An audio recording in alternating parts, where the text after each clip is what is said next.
Daudz ir pasaulē pilsētu skaistu, bet par tevi man mīļākas nav. Tik ar tevi man atmiņas saistās katru dienu no bērnības jau. Mans stāsts būs par to, kā mani pilsēta pieņēma vai nepieņēma. Un par to, kā es esmu pieņēmusi šo pilsētu. Tikšanās īsti nemaz nenotika. Jo tad, kad es pieteicos saviem vecākiem un šai saulē, tad Preiļu dzemdību nama dakteri pateica nē. Manas mammas veselības dēļ, un es laimīgā kārtā ar mammu kopā devos uz Daugavpili un piedzimu tur. Man liekas, ka šī zīme bija ļoti, ļoti svarīga manā dzīvē un ienesa varbūt arī kaut kādas korektīvas attiecībā uz šo pilsētu.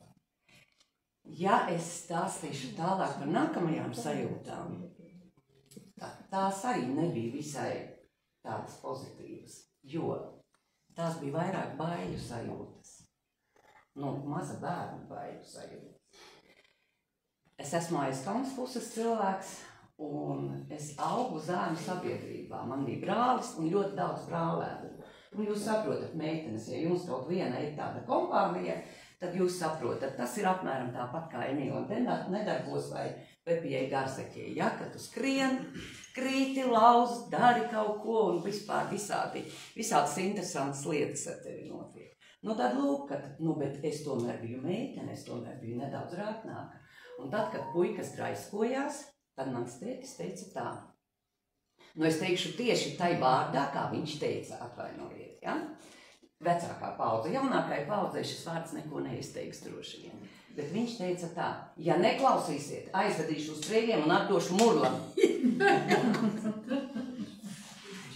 Es tikai redzēju to, ka puikas uzreiz kļuva mierīgāki un rātnāki.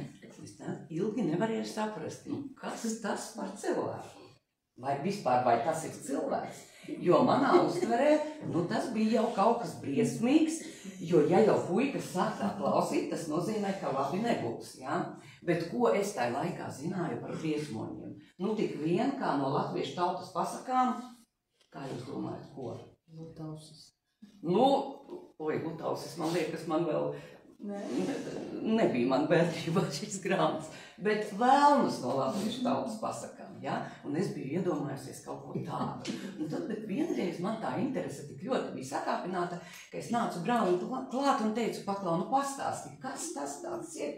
Ja? Un viņš man saka, tu nemaz nevar iedomāties, tas ir viens briesmīgs vecis, tas ir čigānu barons, viņš Preiļos ir galvenais, viņš ir maza auguma, viņam uz kreisās rokas zeltneša, kuri nezina, tas ir kreisās rokas zeltnesis, uz kreisās rokas zeltneša ir liels zīmoggredzens. Ko nozīmē zīmoggredzens, zinat? Zīmoggredzens nozīmēja, vismaz tā laikā, ja? Tā bija kaut kāda, tas bija tituls, tā bija kaut kāda turības pakāpe, ja? Tā bija tava piederība, tava identitāte. Un lūk, viņš saka, viņš ir tāds maziņš, viņam vienmēr rokās ir nūjiņa, un viņš arī ir tas, kurš ļoti baida bērnus. Un ar to nūju vienmēr krāta, un viņš var arī tos bērnus savākt. Jūs iedomājaties. Bērns, kurš vēl nav bijis nevienu reizi Preiļos tā pa īstam, ja? Viņam tādu stāstu pastāstīja. Ja? Ko lai es pēc tam domāju? Un pienāca tā reize, kad mamma braukdama uz Preiļiem, paņem arī mani līdzi. Un tagad iedomājieties Preiļu centru. Tu izkāp autostā, un tur, kur tagad ir tādas, ne stacija, bet kā lai pa stends, lielais stends ar Preiļu vēsturiskām fotogrāfijām, ja? Ejot uz baznīcas pusi, tur agrāk atradās ebreju godītes. Vēsturiskās fotogrāfijās to var redzēt, ja jūs paskatīsieties, ja? Tās mazās bodītes, mazās, pat es būdama arī tagad maza auguma, toreiz tāds mazais knēvelis, es atceros, ka tās durtiņas likās tik mazas, ja? Ka pēc tam, kad jau mamma stāsties, domā, vai tiešām ebreju tautības cilvēki visi tik maziņi, ka tās durvis bija tik zemas. Bet, mēs tagad ejam pa to ieliņu, pa to ietvi, Un es, jūs nevarat iedomāties, it kā es būtu lauku bērns, kurš atbraucis uz Rīgu, apmēram tāda sajūta, ja? Es eju nopakaļ uz mammai, un man galva tā kā uz atsperēm, ja? Visu laiku grozās uz visām pusēm, un es skatu to pilsētu, ja? Un domāju, ak, Dievs, cik te ir interesanti. Un pēkšņi es pagriežos uz seju, uz mammas pusi, un man priekšā iznirst tēls, par kuru stāstīja brālis. Jūs varat iedomāties. Un tas bija viens acu mirklis, kad es pazudu no mammas acu rauga. Burtiski sekundes. Mamma pagriežas un manis vairs nav. Asaras, histērija, kliekšana, kur ir bērns? Nav. Un pēkšņi pa vienām durvīm iziet vīrietis ar mani pie rokas un saka, vai nevienam nav pazudis bērns, viņš tā pa visu laukumu. Mamma, protams, mani apķer, ir asaru jūra, bet prieka asaras tās ir, ja? Un viņa man jautā, kāpēc, bet izrādās, es esmu ieskrējis pa pusatvērtajām durvīm un mēģināju kaut kur slēpties, bet tas vīrietis, kas tur strādāja, viņš mani noķer un ved laukā, kur nu te tāds mazs nēvels ir parādījies. Nu jā, un tad mamma man, es viņai pastāstu, kāpēc es aizbēgu, un viņa man sāk skārķot. Ka nemaz jau tā nav, vienkārši tētis baida, un tas cilvēks nemaz nav tāds, ziniet, kā saka tāda paruna, nav tas velns tik velns, kā viņu mālē, ja? Un izrādās tiešām, kādu laiku man vēl bija tāda neliela baiļu sajūta no viņa, bet pēc tam vairs ne. Un nākamās izjūtas ir tādas, ka katram bērnam ir kaut kāds periods, kad tevi sāk piesaistīt kaut kāda vieta caur smaržām un garšām. Ir jums tā? Nu, piemēram, McDonald's. Jūs taču nevarat garām paiet, vai ne? Vai nu tur vēl kāda, nu labi, nav Rīgas, bet kad Rīgā tiekat, nu gribas taču uz kaut kādu burgernīcu vai vēl kaut kur aiziet uz Hesburgeriņu kādu. Jā, un mums tā bija, ziniet, kāda vieta? Prēļos bija maizes veikals, un viņš bija turpat tāds pie baznīcas. Stūra mājā, kā es viņu saucu. Jūs nevarat iedomāt, mēs tagad ieejam Maksimā. Jā, ir maizes stends, vai ne? Vai jūs ieejot Maksimā, jūtat maizes smaržu? Jūs man tūlīt varat pateikt, bet maizite mums jau ir iesaņota, un tas ir ļoti higieniski un labi. Es pilnīgi piekritīšu. Ja? Bet tai pašā laikā, toreiz, kad ieeja maizes veikalā, nu tā maize, protams, visa bija lielās maizes kastēs tādās, ja? Un tie klaitiņi. Tas pats ķieģelītis vai tā pati, es nezinu, kā viņu citādāk varēja saukt, mēs viņu saucām saika. Maza, neliela tāda baltmaizes tāds laipiņš, jā, neliels. Nu tāda kā bulciņa, mazliet lielāka par parasto bulciņu, jā. Un kad tu atver tās durvis, tu jau ejot pāri ielai, tu jau jūti to smaržu maizi. Es pat godīgi sakot, es pat tagad stāstot to sajūtu. Jā, jo tās ir bērnības tādas smaržas. Un tad tu nevari sagaidīt, kad mamma atļaus noknibināt to garoziņu, kaut vienu mazu gabaliņu, kaut vai autobusā braucot uz mājām, jo tas bija kaut kas tāds, nu, es nezinu. Tā bija tiešām tava bērnība, caur kuru tu izgāji. Un otrs, tā bija atkal garša. Nu, es nezinu, cik no jums, nu, protams, vecākā paudze zina, cik no jums zina, ka Prēļos kādreiz bija arī, nu, pirmkārt, sākumā bija spirta, nu, ne brūzis, bet varbūt rūpnīca, pēc tam to pārprofilē un bija cietes fabrika vai rūpnīca, un beigās tai cietes rūpnīcā bija limonādes cehs. Un tagad man jums ir jautājums, bet tikai jaunajai paudzei, lūdzu, mīļie, nesakiet priekšā. Kā jūs domājat? Cik limonādes veidu ražoja Prēļu limonādes cehā? Nē,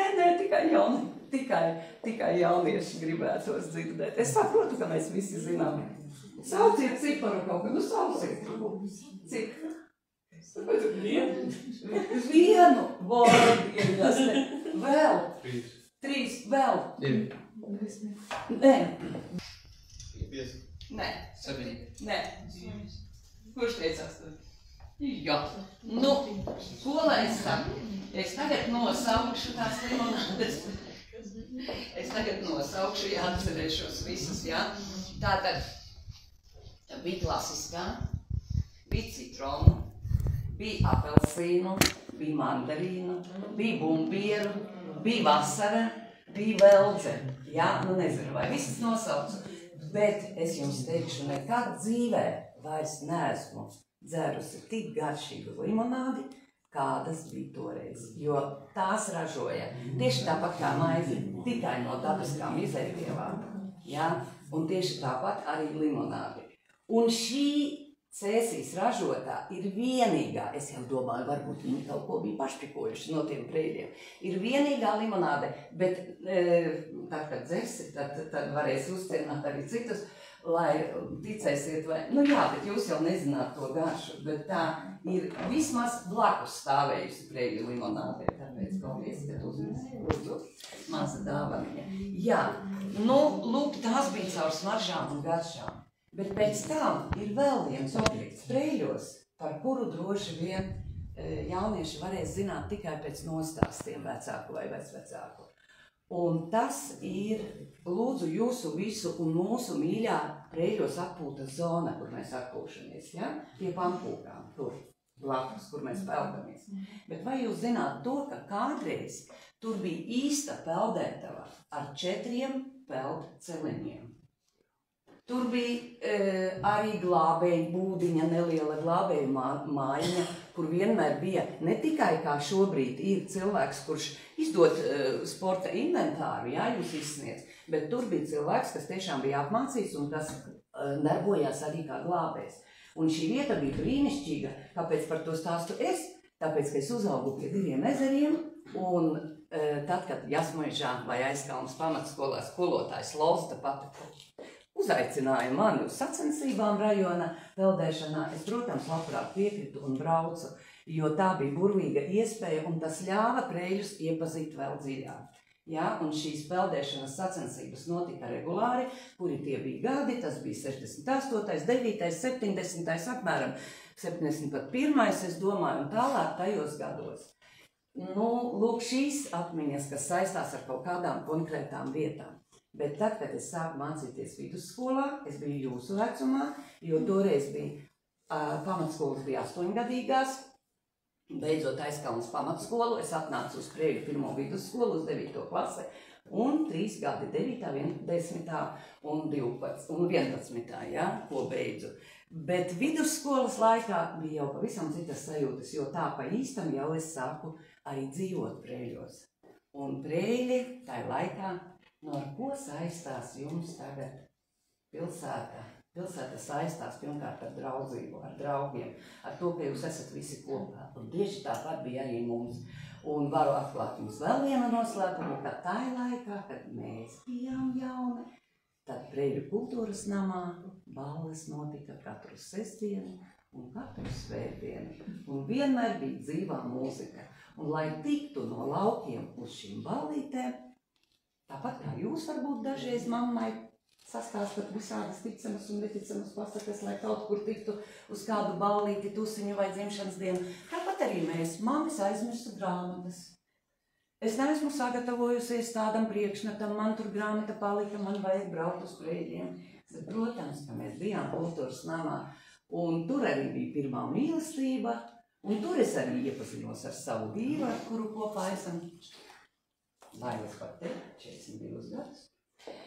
Un es jums gribu teikt to, ka arī, ja šeit runāju par cilvēkiem, tad es varētu nosaukt laikam skolotāju Jumāri, vidusskolas skolotāju, kura man deva mīlestību teātri uz visu manu dzīvi, jo teātris ir tiešām mana lielā mīlestība pēc vīra un dēla laikam un mazmeitiņas. Ja. Tātad tas ir viens cilvēks. Otrs sporta skolotājs Pošeiko, kuram es bezgala pateicīga esmu. Un mans darba audzinātājs, kad es sāku strādāt skolā, tas bija skolotājs Maksimovs.